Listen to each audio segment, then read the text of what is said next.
This is a presentation that when I was putting it together, I really have sort of three objectives. One is I hope you learned something. And I see some faces in the crowd. Gary Swick is the president of the Friends of the Fox River. There are a lot of people in here who know a lot about the Fox River already, and hopefully you'll take a nugget or two with you. But I hope you all learned something and take something home with you this evening. The second objective is I want you to fall in love with the Fox River. If you're not already in love with it, I hope that tonight you'll consider a first date with the Fox River. It's really a spectacular river, and it's easy to get excited about. And related to that is my third objective, is I really want to turn you on to the lower Fox River. And I'm not being biased against McHenry Lake or Kane County, but the lower Fox River through Kendall and especially LaSalle County is just off the charts awesome. And I'll show some pictures of that area down there. It's an area that a lot of people don't go to a lot. It's, you know, when you say Ottawa or when you say LaSalle County, you think it's like in Iowa. It's less than an hour from here, so it's not that far. So don't be afraid to explore the lower Fox River. So hopefully after the presentation, you want to go down there and to go on a canoe trip. My personal connection to water goes back to my childhood. I grew up in Ohio, and I was fortunate that where I lived, I had a woods and a creek where I could walk to. Now, everybody in the neighborhood, that's where we hung out. And some of you young folks may not believe, but we didn't have cell phones back then. We didn't have a lot of technology, and we had 3 TV stations. That was it, ABC, NBC, and CBS. And so we didn't really hang out a lot in the house, and our parents told us to go outside and play. And my parents weren't afraid of me getting dirty. They weren't afraid of me getting hurt, and they weren't afraid of the boogeyman. And I know that today is a lot different than it was long ago, but I worry that kids these days don't get outside a lot, because how I connected with nature, and specifically with water, is by hanging down at the creek. We taught ourselves how to fish, we caught crawdads, we caught frogs. That's just what we did. And there was really not a whole lot of other things to do, and we just had a blast doing it. And we probably destroyed a few trees along the way, because, you know, you had to build tree forts and stuff. But that's just how kids used to grow up, and I worry that kids don't grow up that way. But that's how I personally got connected with nature, and specifically with water. I was always fascinated with what lived underneath the water. So as I got older, I just kept fishing. I fished, and I fished, and I fished. And our friends, we would sneak on golf courses at night and fish the ponds. We would trespass whenever we had an opportunity. We just wanted to go fishing. And it's really all we cared about during our teenage years. When I got to Otterbein University, I decided to major in ecology, and I was fortunate to hook up with a professor who was doing research on an endangered species of fish called the black-nosed shiner, Notropus heterolepis. I will never forget that scientific name. And he used to take me out, and we would explore all these creeks in central Ohio trying to find out where that little bugger lived. And we found it sometimes, but most often we did not. But it was fun. And so when I got to graduate school at the Ohio State University, I got an internship with the Ohio Department of Natural Resources with the Scenic Rivers program. And there I hooked up with a fisheries biologist, and we traveled all over the state of Ohio doing fish surveys, trying to find out the distribution and the changes of distribution of fish. So I had all this experience hanging out in creeks and rivers my whole life. And then they hired me part-time with the Scenic Rivers program and actually paid me to take people on canoe trips on some of the most beautiful streams in Ohio. We had 10 scenic rivers, 2 of them were also national scenic rivers. So I was just very fortunate to have this great exposure to water and rivers, and some really nice rivers. When I got out of grad school, I moved to Wheaton in 1987, got a job with the Wheaton Park District, and the creek running by my house in Wheaton was Union Drainage Ditch number 2. It was horrible. The water quality was decent, but it had no habitat. It was a drainage ditch that someone had carved out. So even though the water quality wasn't bad, the habitat was horrible, and there was hardly anything living in there. So it was sort of a bummer. Then I discovered the west branch of the DuPage River, which was not far from where I lived in Wheaton. That's how I got introduced to the Conservation Foundation. The Conservation Foundation was holding a series of meetings trying to get people to rally around protecting and cleaning up the DuPage River. So I just went to a meeting, and I've been here ever since, and that was in 1989. I was a volunteer for 7 years, and I've been the CEO now for 23 years at the Conservation Foundation. But back in 1990, I was given a talk somewhere up in McHenry County, and a guy named Pat Reese walked up to me. And Pat was creating this group called the Friends of the Fox River. He was just doing the paperwork on it, and he was looking for board members. And he walked up to me and asked me to be on the board. Well, first of all, I just met the guy, and I didn't even know where the Fox River was. And so I said, well, I'll think about it. And I said, where's the Fox River? He goes, well, just drive down Route 38 through Geneva, and you'll see it. Well, I'm looking on a map. Now, let me tell you something about DuPage County. Most people in DuPage County think the world ends when you leave DuPage County, all right? And so I was in that. So I looked at the map, and I'm like, that's almost to Iowa to go to Geneva. It was only 20 minutes away. So I drove down Route 38, and I remember going down the hill as I'm heading west on Route 38. There's a great barbecue place on the left. And you go down and you cross the bridge, and it immediately reminded me of when I was a kid hanging out at my grandma's house. My grandma lived along the Schingoethe River, and the Schingoethe River is a big river. It's like the Fox River. And I remember we used to say, hey, Mom, I'm going down to the river, and I'd be by myself. And they would say, okay, be careful, have fun. You know, nowadays, can you imagine a 12-year-old saying, I'm going down to the river by myself? Parents would freak out. But when I saw the Fox River, I remember thinking to myself, that is a river. That's a beautiful river. It was like the river my grandma lived along. And that's when I first fell in love with the Fox River. And as Gary knows, I was on the board for the Fox River with Gary, I think, for several years back in the early 90s. So that's my connection to water, and that's how I was introduced to the Fox River. And I've been an advocate, as many other people have, for the Fox River since then. Now, about 22 years ago, my wife and I and our kids, we moved down near Plano. And I'm 10 minutes from Silver Springs State Park. I remember when we were looking for homes, saying, I got to be somewhere close to the Fox River. I have 3 kayaks, and I want to be on the river. That's a quality of life thing for me. And so we moved near Plano, and we're on the Fox River all the time. When it's that close, it makes it easy to get on it and easy to enjoy it. Just real quick for those of you who may not be familiar, the Conservation Foundation, we're a 501c3 charitable organization created in 1972. Our mission is to improve the health of our communities by preserving land, cleaning up our rivers and streams, and promoting stewardship of the environment.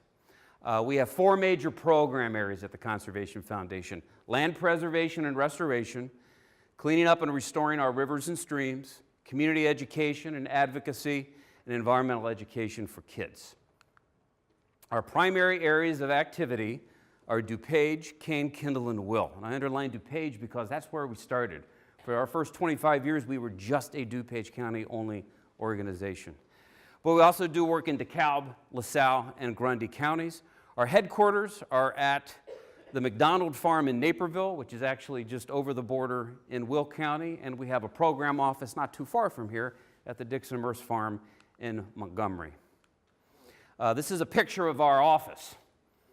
60-acre organic farm in Naperville. We grow vegetables, and we sell them through what's called a community-supported agriculture program, which is like a community co-op. More than 500 families a week come and pick up their weekly supply of vegetables here. So sustainable agriculture, respecting the soil, respecting the land, and respecting water. Here's a map showing the areas that we've worked in terms of land preservation. We've been involved in helping to preserve about 35,000 acres of land over the last 46 years of our existence. And you can see by the dots how we're distributed, and you can see a whole lot of activity here in the Fox Valley area. Most of the red dots you see on here are now forest preserves. And it just goes to illustrate our partnership approach to land preservation. We work a lot with park districts and forest preserve districts to make more parks and forest preserves. So we help raise money, we help with acquisition strategies, and as Meg talked about $750 million worth of referenda we've helped pass over the last 20 or so years. So, our involvement in the Fox River really started back in 1997 when we expanded our territory from being just a DuPage only organization into Kane and Kendall counties. We worked with the Kane and the Kendall Forest Preserve District and several park districts, including the Fox Valley Park District, We've worked on 10 referenda just in the Fox River watershed alone, raising about $545 million just for Fox River watershed land acquisition. We've been a longtime member of FREP and hold leadership positions, and I think, Trish, you're currently on the board for the Fox River Ecosystem Partnership. That's what FREP stands for. In 2011, we produced a really cool little guide called A Citizen's Guide to Preserving the Fox River. We did this, and we also have a website, and it's still active. It's called preservethefox.org. We published 25,000 of these booklets, and in 6 months they were all gone. So this was a very popular item, and this is actually still on the website, and you can download this in the form of a PDF. And then in 2016, we launched what we call the Fox River Initiative.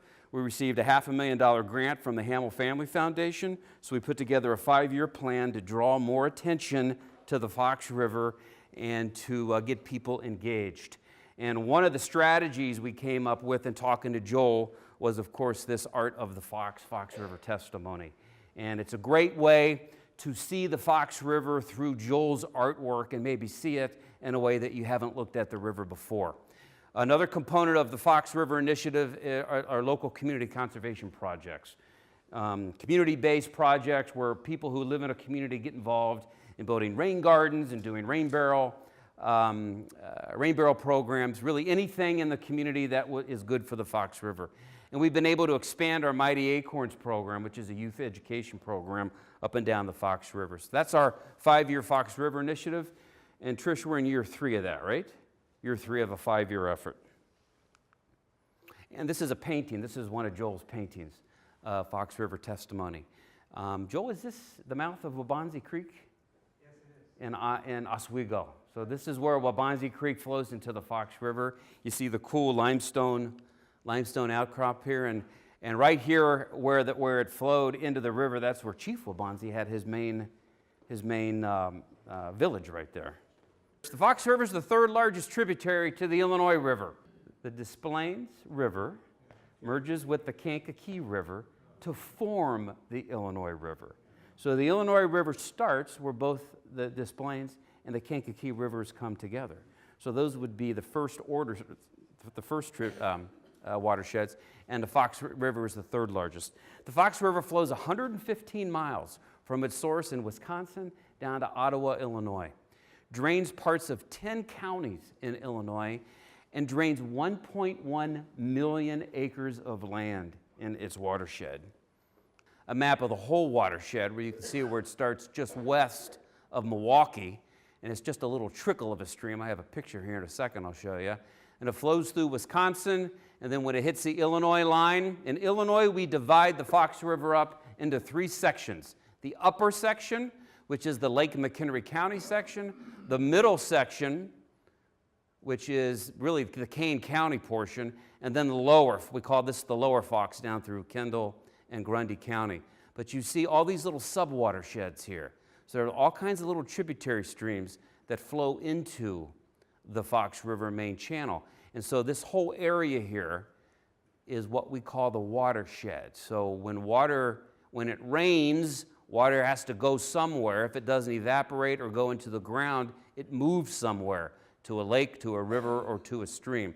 So the watershed, or the drainage basin, is all of the land that drains into the Fox River. And there's some marvelous tributary streams up and down the river, especially down in the Kendall, LaSalle County portion. At pre-settlement time, the Fox River watershed, particularly the upper area, was very Wisconsin-like. The green are forests or timbered lands. And so it's interesting, if you look real closely, most of the wooded areas were along rivers and streams, and then you see these big blotches of timber here. What do you think those are? Anybody know? Glacial moraines. As you go further south, the yellow here, it gets flatter, and you get more prairie. But this upper part of the watershed was very Wisconsin-like, and the Chain of Lakes area that we have right now, you can see originally, it was a bunch of glacial lakes and kettle lakes up there. Now they put a dam on it to create more of a lake environment there, but originally it was very Lakey and Wisconsin Lake up in McHenry and in Lake counties. Fire likes flat, uniform landscapes. And when you get into hilly areas, fire behaves a little differently and doesn't always burn everything off that allows trees to grow. So along rivers and streams where it's usually wet, right? You have floodplains, it's usually wet there, and fire and water don't like each other. So in wet areas, fire is not going to be as effective, so the trees grow. But in hilly areas where we have these glacial moraines and these glacial deposits, fire doesn't behave in a consistent manner. So we also find that that's where our forests or our savannas and our timbered areas were located originally. Just in the Chicago area alone, a lot of people find it interesting that, even though most of it was prairie, about a third of it was really wooded, particularly up, I think 54% of Lake County was originally timbered, and about 47% of McHenry County. So about half of the land in those counties had trees growing on it, not all prairie. Of course, today our landscape's a lot different, isn't it? It's mostly agricultural in the watershed. We have the urban corridors going up and down the river with some of our larger cities, and that's where the population centers are. But a lot of conservation work has been done along the river, in particular, and the tributaries. So I think the Forest Preserve districts, the park districts, and the McHenry County Conservation District and private groups have done a pretty good job of getting land set aside and preserving land as open space. Let's take a quick tour of the river here. So this is where it all starts. This is the Fox River. You've all probably seen where the Mississippi River starts, right? Lake Itasca, have you ever seen? It's just a trickle. It's just a trickle of water that comes out of a lake up in Minnesota. That's the start of the Mississippi River. And so they all start this way. This is the headwater areas. And it starts up here in a town called Menominee Falls at a place called Menominee Park, just northwest of Milwaukee. Flows down and enters into Illinois, and again, this is what we call the Upper Fox, up there in McHenry and Lake counties. And many of you have probably been up to the Chain of Lake State Park area. And it's really a series of recreational lakes with a lot of homes, very resort-like. And again, it reminds you a lot of what you'd see up in Wisconsin, around lakes up in Wisconsin. I think it was in 1912 they built a dam right into here, and that sort of backed more water up into what was already shallow lakes and ponds that the glaciers deposited. So then it created more deeper lakes where you could do more boating and recreational activities. So this is what the upper watershed area looks like, or the Upper Fox. And then as it flows out of McHenry County, it hits northern Kane County. And now we start to see the Fox River in a more familiar fashion. It goes through Dundee, Elgin, South Elgin, St. Charles, Batavia, Geneva, the Tri-City areas, North Aurora, and down in Montgomery. And so we see a lot of this urban corridor along the Fox River in this middle section here, but still a really nice river. And you can see that a lot of communities have embraced the river and use the river as a quality of life lure to get economic development done along the rivers. They really have learned to embrace the river in Kane County. And the Forest Preserve District, and this doesn't include Park District land, but you can see the Forest Preserve District has done a pretty good job. This is Bruner Forest Preserve. Done a pretty good job preserving land within the watershed. So most of what you see in this dark green here, these are all Forest Preserve sites. Most of this land is in the Fox River watershed. So when we preserve any land in a watershed, that's good for the water. So here the Fox River flows through the eastern edge in a north-south fashion through Kane County, and then it enters the lower Fox stretch, which is the Kendall County portion. And the landscape becomes much more agricultural again, much more rural as we get into the Oswego area. But you see the Fox River coming down from Kane County. This is a shot at Silver Spring State Park, which is over near Plano. And of course, this is the Farnsworth House, also just right across the river from Silver Spring State Park. Really pretty stretch through Kendall County. I often will canoe the stretch from Yorkville down to Millington, which is about an 11-mile stretch. And so this is a really popular stretch of river from Yorkville through Plano, Millbrook, and down to Millington. And then the river leaves Kendall County up here's the Kendall County Forest Preserve map.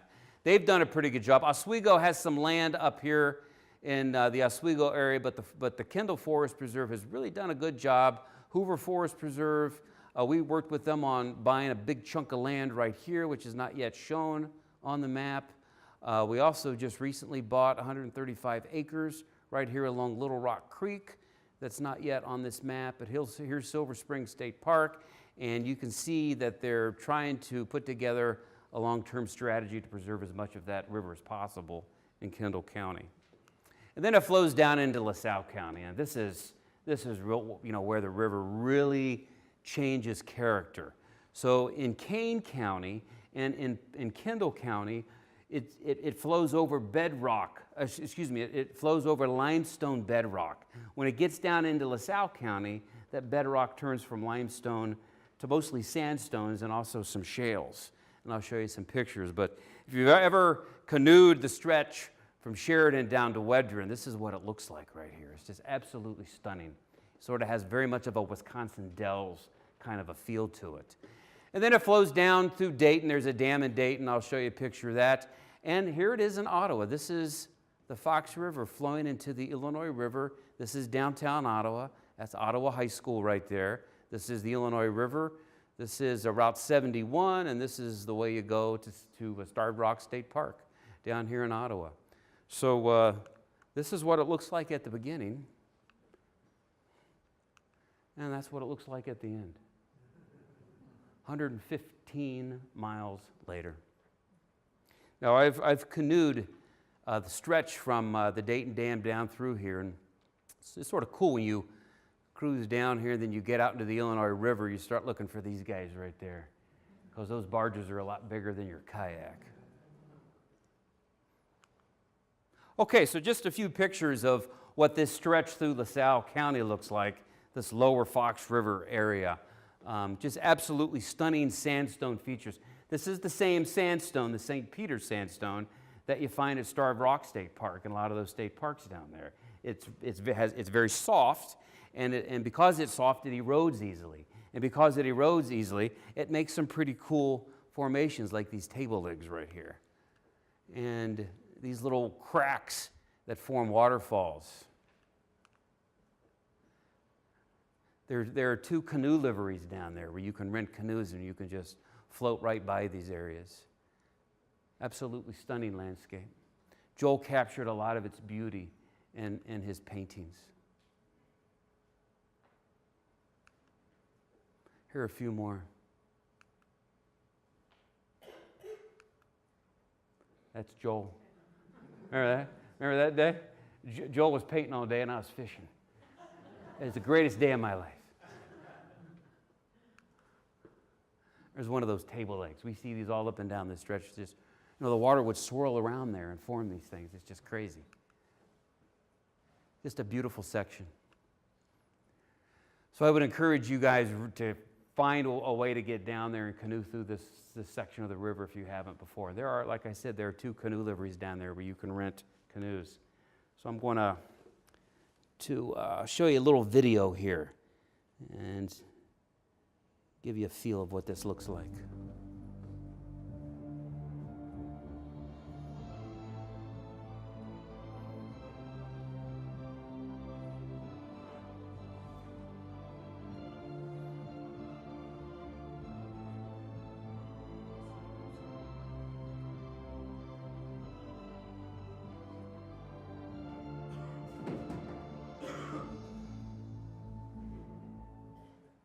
So I want to thank my friend Ramon at ISO Splash for putting that together for us. Okay, of course, the famous squirrel rescue. This is the section of the famous squirrel rescue. I was canoeing a few years ago with a group of people, and you saw those sheer sandstone bluffs, right? They go right down to the river. I don't know if you noticed, but there are a lot of trees and shrubs that sort of hang down, or a squirrel was goofing off on one of those and fell into the water. And he immediately went over and tried to climb up those sheer, there's no way. He was just sitting there like dog paddling. And we were getting closer and closer to it. It was clear that he was going to get pooped out and he was probably going to drown. So as we get closer to it to try to help him, of course, he takes off and goes out into the middle of the river. And one of the guys in the canoe in front of us took his life jacket, wrapped it around the tip of his paddle, and the squirrel climbed right up on top of him. And the squirrel then eventually walked up the pole onto his arm and jumped in the canoe, and then everybody freaked out. And then the squirrel jumped back in the water. So we had to rescue him again. So this was twice he did this, and twice he climbed up on the life jacket. The second time, he did not walk up the pole. He stayed on the life jacket. I mean, life jackets are supposed to save people. They save squirrels, too. And we ended up going over to this island right here, and just to the right of the island. And man, when that squirrel saw land, he took off, shot out like out of a cannon. So this is the section here of the famous squirrel rescue that fell off the bluff down in the water. And then once you get below the sandstone area, you get down into the Dayton area. So just south of Wedren is a little town called Dayton. You got to go to Sandy's, best fried chicken in the world, Saturday nights and Thursday nights.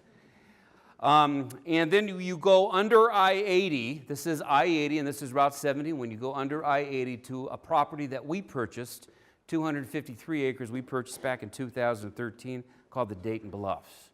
And there is no forest preserve district in LaSalle County.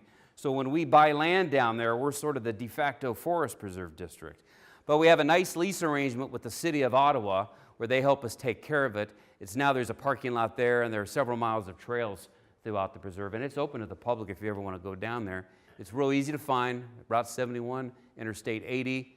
Here's the Fox River, 110 20-foot bluffs towering over the river.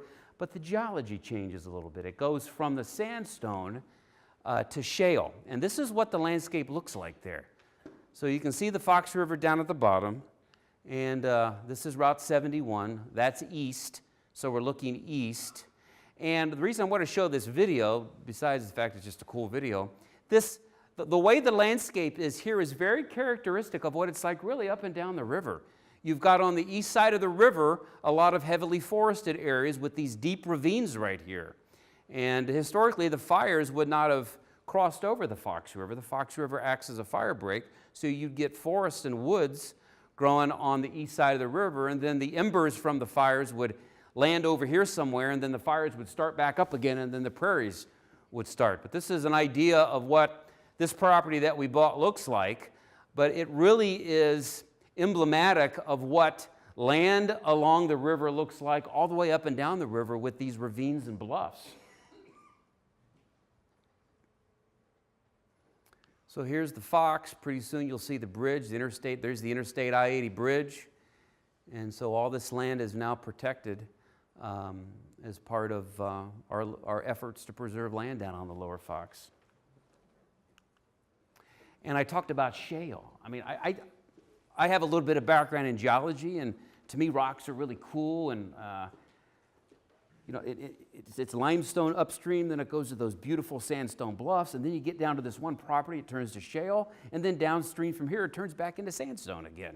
There's all kinds of weird geology stuff going on there, but that's what makes the area so beautiful scenically, is because of the different topography and the way that water has eroded the landscape. A few years back, the Illinois Department of Natural Resources did a study, and they wanted to identify the best places in Illinois. Where in Illinois are the most dense, biologically rich areas that people should focus on for conservation?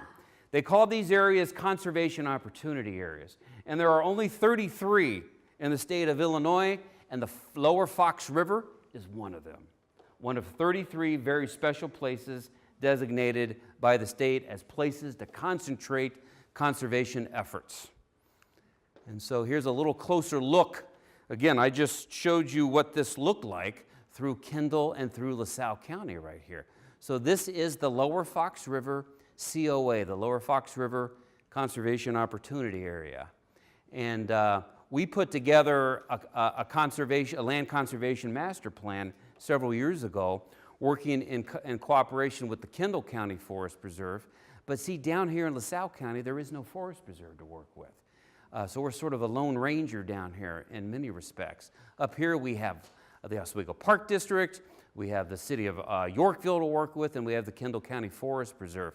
But we took a look at the whole conservation opportunity area and put together a master plan of lands that we needed to focus our efforts on. You can't protect everything, you can't preserve everything. That's why you have to prioritize. And sometimes prioritizing is hard because you have different interests around the table. So this was a stakeholder-based planning approach where we had landowners, we had conservation people, and we had developers. It all come to some consensus on knowing we're not going to preserve everything, what should we focus our efforts on, and what land should be preserved down here. So this is sort of an amateur map to show some of the sites along here. And this also came out of another study that was done in 1999. So here's the Fox River going through Kendall County, and this is it going through LaSalle County. And these were the sites that were identified. These little dots represent sites that needed preservation. And I'm happy to say the ones that are in green are protected now. And over time, we want to make sure that each one of these ones that are still white turn green. Camp River Trails, which is in LaSalle County, it's a Girl Scout camp, the first Girl Scout camp in the country that put a conservation easement on their property. It was written up in their national magazine. Here's the Dayton Bluffs, anchoring the lower area. I just showed you pictures from the Dayton Bluffs. The Wedren Palisades, this is a state nature preserve. We're working on the Indian Island Bluffs right now. We helped expand the Blake's Landing Nature Preserve when we bought some property and donated it to the state. There's just a lot of really cool, the Sheridan Ravine was donated to us. We put a conservation easement on it and sold it. Then we get into Kendall County and the Forest Preserve, and of course the state owns Silver Springs, but the Forest Preserve owns most of these properties up here in Kendall County. So this lower section was so special that the state designated it as this conservation opportunity area, and a lot of people have come together to work in a collaborative way to try to save the best of the best down in this stretch of the river. Now there are dams on the Fox River. In fact, there are still about 19 dams. 16 of them are in Illinois. And there are primarily three problems with dams. First thing, they kill people. They're not safe. These old dams are not safe. The dam in Yorkville killed 22 people before someone said, I wonder if we should do something about this dam. It's just insane. They're just not safe. Behind the dams, low dissolved oxygen. Not a whole lot can live behind these dams because the dissolved oxygen is so low. So the habitat is poor and low levels of dissolved oxygen. And the third major problem is that these impede the upstream migration of fish and other aquatic life. They stop. We don't have salmon in Illinois. Our fish can't jump over the dams like they can in the Northwest. So these dams pretty much put a stop to any kind of upstream migration. The dams that we've been involved in removing on the DuPage River, once we remove those dams and restore the habitat behind it, the fish move right upstream immediately. So we've been able to demonstrate, as well as many others have, that you remove the dams and you get this immediate upstream migration of fish dispersal. Now dams, the issue of dam removal is a very complicated issue.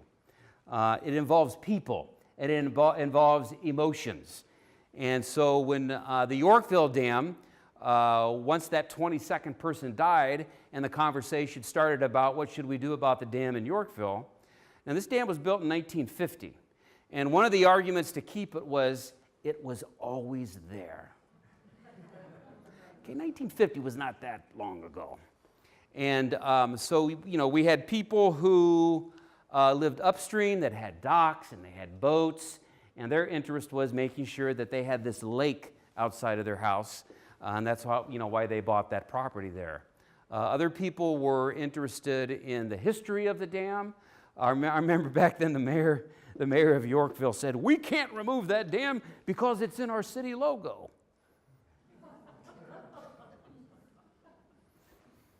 Change your logo. Then, of course, you had conservation groups like us. We were saying, look, if it's not providing any functional value, and this is sort of our stance on dams in general, if it's not providing any functional value or any functional benefit to a community, why would you have it there? If it's killing people and if it's bad for the river and it's providing no functional value, why not just take it down? So we wrote a letter saying, hey, just take the thing down. The cost to take it down was $1.6 million.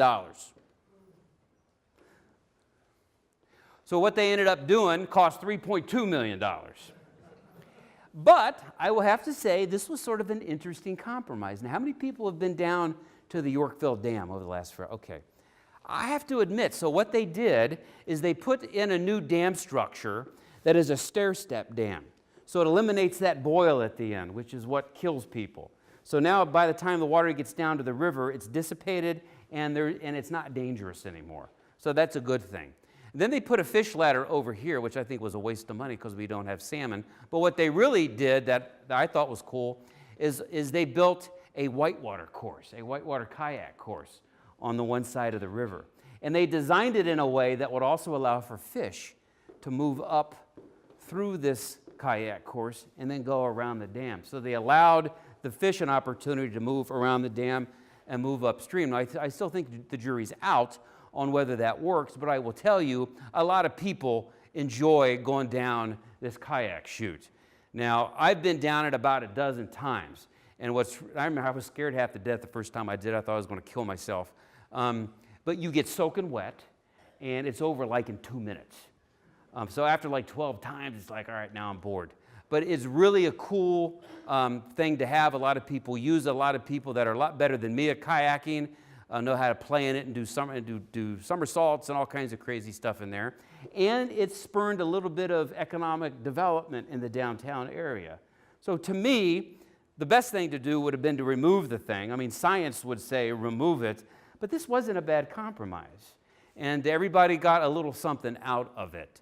And I think long term we'll have to decide later whether it was a really good idea or not, but I was sort of interested in how this process went.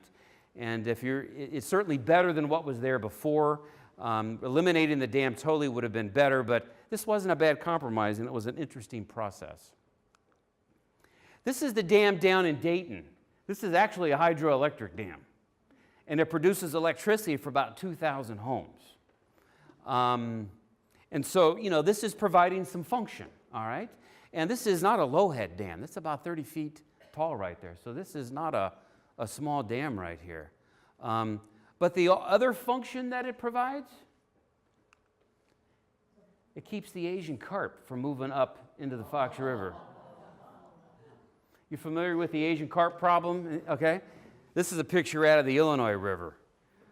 Now, I've canoed, or I've kayaked the Fox River from the dam out to the Illinois River twice. I've never once got hit in the head with one of these guys, but I know other people who have. Okay, so they are up the Fox River up to the dam. So the dam is not only providing electricity for people, but it's also preventing what could be a catastrophe for the Fox River if the Asian carp got upstream. So, water quality concerns. Particularly in the urban areas of the Fox River. I just talked about dams. Dams provide poor habitat and low dissolved oxygen. I think one of the most cost-effective ways to fix our rivers around here is figuring out ways to get rid of dams. And whether it's the Fox River or the DuPage River, and it's happening. In fact, the dam in Batavia is eliminating itself every single day. It's just deteriorating.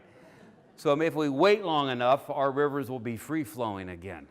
But this is probably the most important thing we can do if we're interested in restoring the integrity of our streams. And I don't mean get rid of every single one of them, but get rid of the ones that make no sense.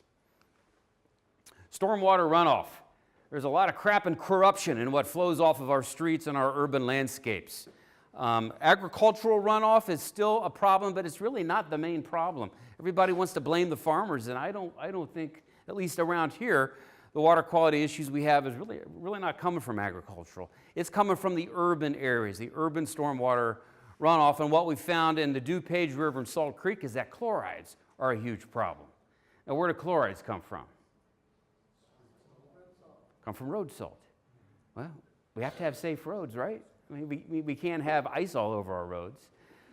What we found in doing research is that there was a philosophy out there with the folks on the trucks that more is better. More salt the better. The more salt we put on, the safer our roads are. Well, what research says is that there's a saturation point. And if you apply salt correctly, you use less of it, you save money, our streets are safe, and less of the chlorides get into our rivers and streams. And chlorides don't go away. They're around for a long, long time. They don't just go away like a lot of nutrient pollution does. Salt and chloride sticks around in our environment for a long, long time. Of course, using alternatives to salt is also a good idea. And you've probably seen as you drive down the roads in the winter, you see the lines, the wet lines going down there. That's a pre-applicant. That's either brine or that's beet juice. And what that does is it prevents the ice from sticking to the road. So if you know a storm is coming, you can apply that ahead of time, and then when you get it, you don't need as much salt. So just these simple strategies, being smart about it, these simple strategies of keeping our roads safe, because we all drive on roads, and we have our kids drive on the roads. We want our roads to be safe. But just being smarter about it will put less salt, less chlorides into our rivers and streams. And the other problem we find in our urban streams is the flashiness. You know what I mean by flashiness? We've covered the landscape with so much pavement and impermeable surfaces that the water drains into our streams really fast. Instead of soaking into the ground and moving to our streams in a slow, metered fashion, it's getting to it very fast.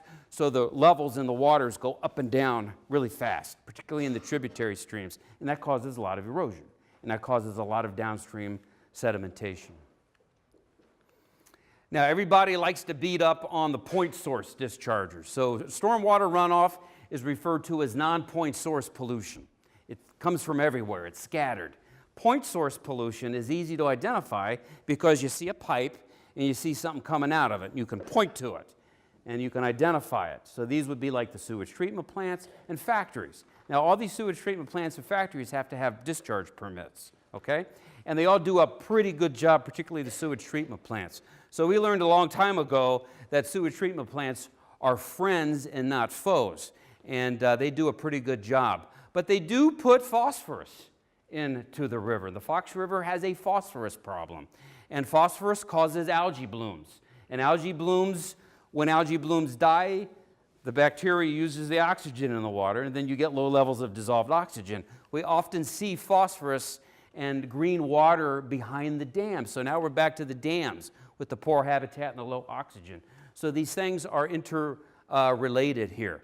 And so I know the sewage treatment plants in the Fox River watershed, they've all agreed to a new standard to put the phosphorus levels down to, I think, 1 gram per whatever they call it, or even a half of a gram now.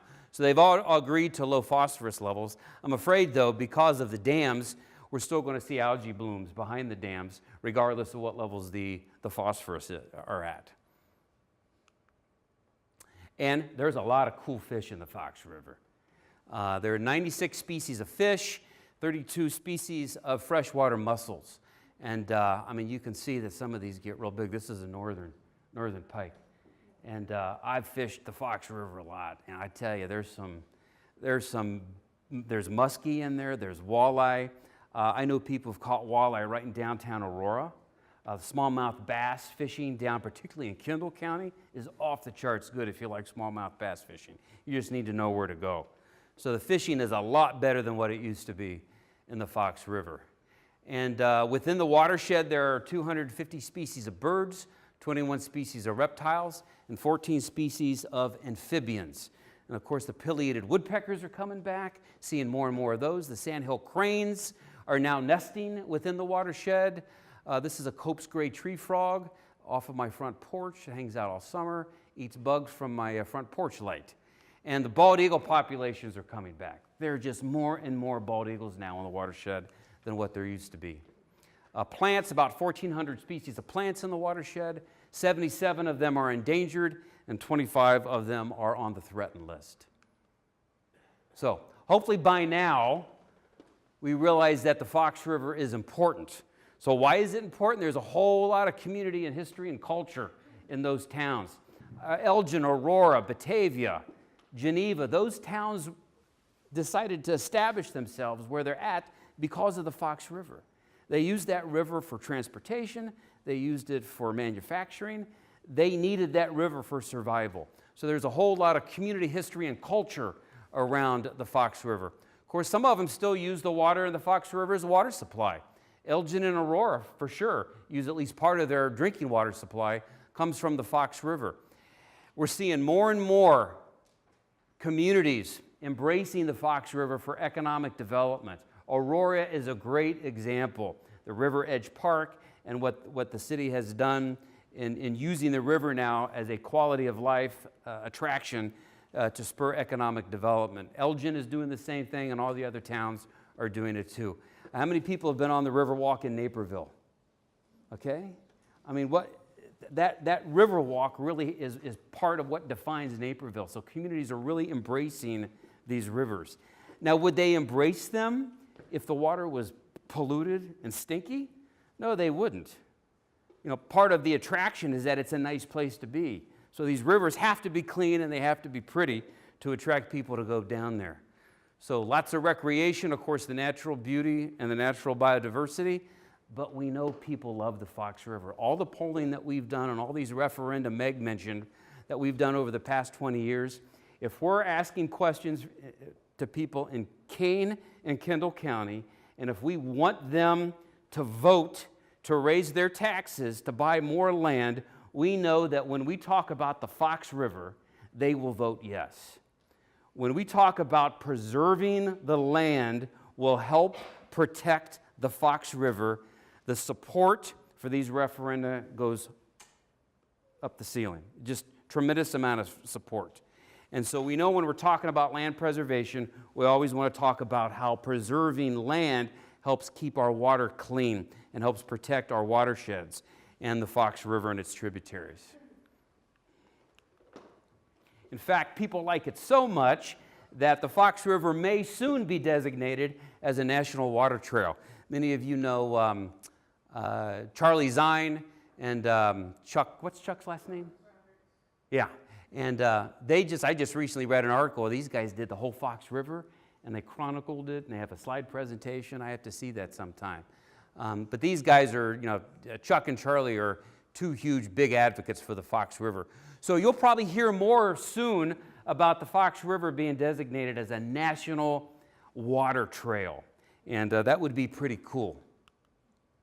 So there are a lot of groups working on the Fox River, lots of groups. We all sort of do our own thing, but we all communicate fairly well. And so we have the Friends of the Fox River, have been around since around 1990. They've always done great work. You have the Fox River Study Group. They're doing more of the scientific studies, the water quality studies. The Sierra Club, the Fox Valley chapter of the Sierra Club, has been a long active member and supporter. And the McHenry County Defenders have been around for a long time. And we all sort of work under this umbrella, this network umbrella called the Fox River Ecosystem Partnership. We just all call it FREP. But it's the Fox River Ecosystem Partnership. So each of the organizations, we all sort of do our own thing in many, many ways because we're different organizations. But we all have similar goals, and because we work under this broad network of FREP, we seem to do pretty well in collaborating with each other. And there are a lot of individuals over the years that have dedicated their lives to protecting the Fox River. And you're going to recognize some of these people. One of my favorite is Dick Young. He's the only guy I know that has two forest preserves named after him, one in Kane and one in Kendall County. He's the guy that built and lived in that limestone house along the river in Oswego with the grass roof. He used to have goats up on his roof that would, after the goats died, he had to take his lawnmower out there. But he was one of my favorite people in the world, and I was so blessed to get to know him towards his later years. Anybody remember Ralph Freese? This is the guy who was all about the lower Fox River. Back in the 70s, he was pushing the lower Fox River to be dedicated as a national scenic river. And because of politics, it never happened, but he's the guy that really turned me on to the lower Fox River. And so he's definitely a Fox River hero. Unfortunately, both these gentlemen are no longer with us. Anybody know who this guy is? Gary, did you remember Jim? I sat on the board of the Friends of the Fox River with him for several years and didn't even know he was the fox. Do you know who the fox? You remember the fox? Okay, he was like an environmental vigilante, like almost an eco-terrorist. And he wrote a book called Raising Kane, The Fox Chronicles by Ray Fox. You know, here's a guy, he was a middle school science teacher, and just one day got fed up and was infuriated at all the pollution that was being put into the Fox River. This goes back to the 60s. This was before we had the Clean Water Act, and we had laws on the books that prevented this stuff. And he would go out at night and he would plug up the pipes, the discharge pipes, so the pollution would back up into the factories. He made it into the New York Times. That's how famous he was. He was a national environmental hero back in the late 60s and early 70s. And he lived in Oswego, Illinois.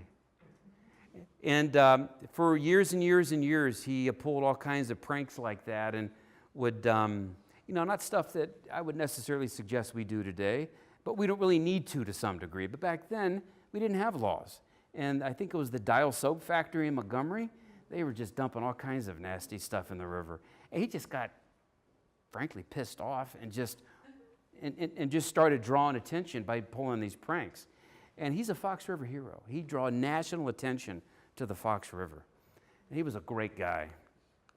Other heroes, this guy right here, Gary Zwick. Now, these pictures are out of our Fox River guide right here. But Gary, how long did you teach school? 34 years. And the thing Gary's known for is taking his students out to the Fox River and turning them on to how cool the Fox River was. So Gary's a Fox River hero. Also, Fran Caffey, she was with the Sierra Club. Fran was a wonderful lady. She just recently passed away not too long ago, but she dedicated her life to the Fox River. Also, Nancy Williamson and Steve Byers, I think some of us know. Steve and Nancy both worked for the DNR, Steve with the Nature Preserves Commission, and for years and years and years just dedicated their careers to protecting and cleaning up the Fox River. Of course, everybody knows Mary O, right? Mary Oschenschlager? Yeah, she's a great lady, and she's put in a lot of time. A few other people, Cindy Scrukert, originally with the Defenders of McHenry County, and now with the Sierra Club.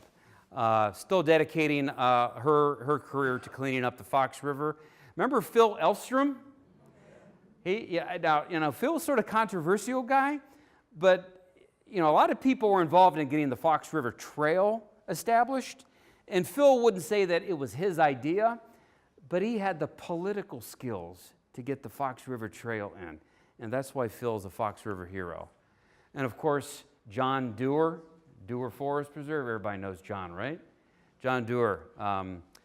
So these, there are a lot of groups out there working to protect the river, but, groups are comprised of people. And these are some of the great individuals, and there are many more, but these are some of the great individuals over the years that have dedicated their lives to preserving the Fox River. Now, a little bit more personal here. When I moved down to the Fox River area in 1997, I told my wife, I said, I'm buying some kayaks, and I'm going to hang out on the river. So I've got some buddies that want to go out with me. So I have 2 Mikes, 2 Jims, and a Doug. And we all hang out on the river almost every single weekend, even in the wintertime. And we like to do that stretch between Yorkville and Millington. It's about an 11-mile stretch, and it takes us about 2 hours and 20 minutes to do it. It's just a beautiful stretch of the river. And the picture up there to the right is right at Silver Springs State Park. And there are several places that you can put in and take out through Kendall County. This is us in the wintertime. Just absolutely, my favorite time to be on the river is in the wintertime, especially with a blanket of snow. It just has a certain kind of beauty to it that's hard to describe. And everyone's like, oh my God, you go out in the winter, the water's freezing. Well, don't fall in.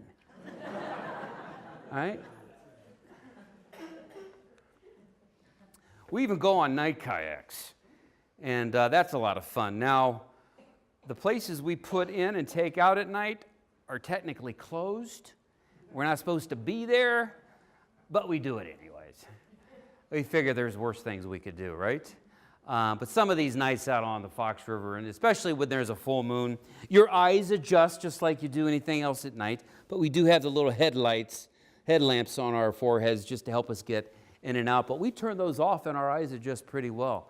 And these have been some pretty magical experiences going out at night on the Fox River. It's a great time to be out. The owls are hooting and the stars are out, and I mean, there have been nights and I've been out there where you could see the reflection of the stars in the water, and that's just a magical experience. And I've been taking my kids out there for years. This is my daughter Sage. You know, we just go out there and spend time together along the Fox River.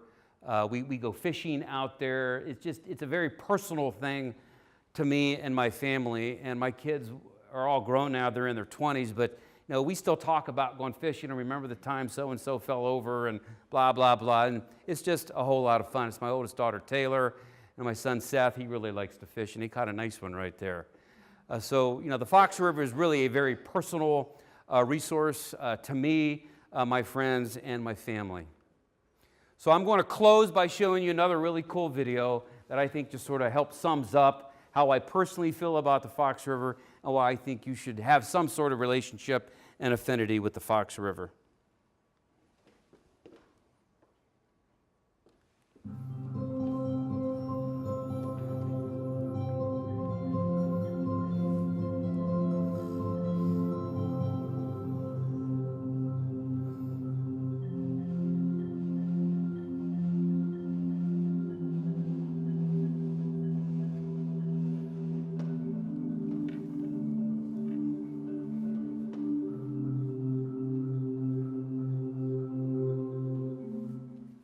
I thank you very much for joining me this evening.